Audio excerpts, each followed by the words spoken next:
Вітаю, друзі. Знаєте, іншим часом ця би новина розірвала інформаційний простір, а тут просто треба зрозуміти, як це пов'язано зі всім, що у нас відбувається. Хакери зламали телеграм російської пропагандистської похресниці Путіна Ксенії Собчак та отримали доступ до її переписки з різними людьми, і в тому числі і з Андрієм Єрмаком, завгоспом і фактично другою людиною, ще нещодавно по впливу офіційно, а зараз неофіційно в країні.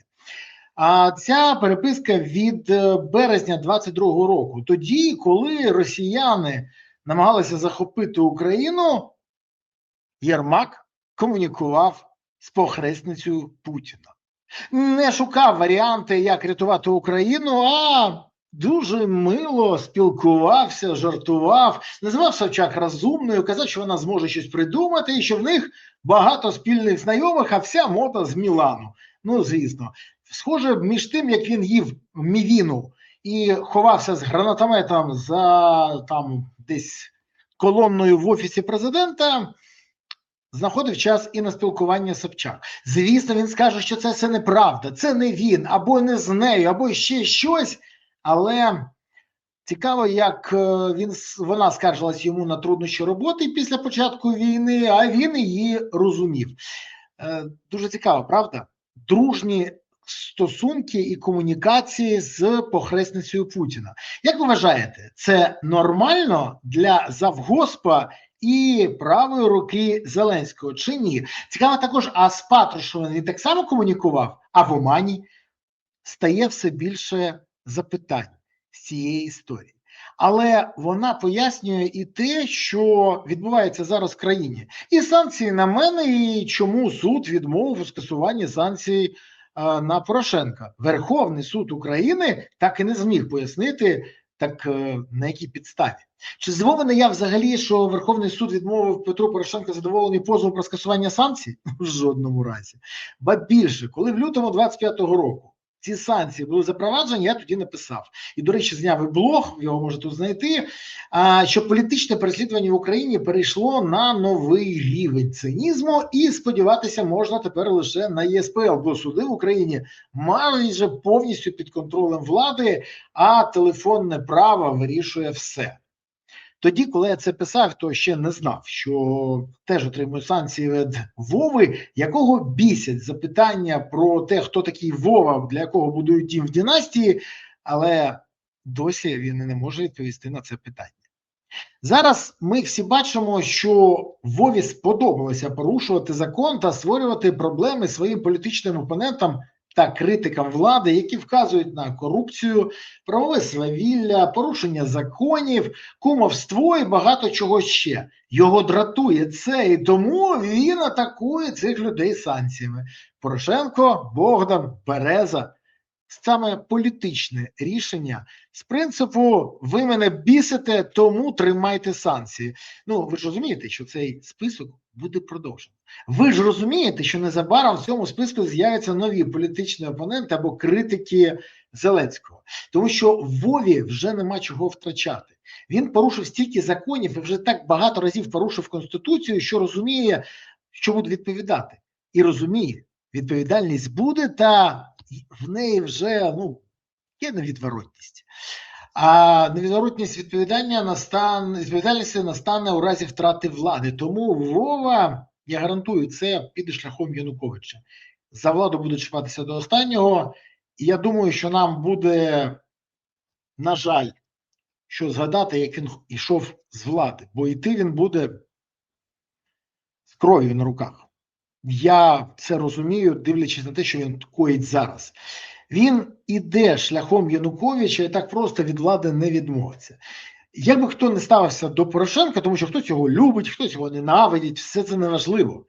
Але кожна людина повинна розуміти, що кожен в нашій країні, якщо він потрапить в фокус уваги Вови або його оточення, може відчути на себе образу царя. До речі, страх розгнівати царя вже помітний навіть серед наших журналістів. Жоден з журналістів не запитав у спільному чаті, прес-чаті Офісу президента, через який вони спілкуються з Зеленським, про обшуки у власника виробників дронів Вірі і власника медіа Бабель Олексія Бабенка та про причини запровадження санкцій проти мене на цьому тижні. Жоден, ще раз кажу. А чому? Ну тому що можна з чатиком вилетіти, а можна повістку отримати. І краще не провокувати царя. Це дуже показова ситуація. До речі, в Росії влада так само карає своїх громадян статусом іноагента, а в нас в Україні Зеленський запроваджує санкції проти громадян України. Цікава ситуація, але дуже показова історія. Вона показує, коли ведуть Україну. Бо навіть якщо журналісти вже бояться ставити ці запитання і ставлять дуже обережні, то це багато про що говорить.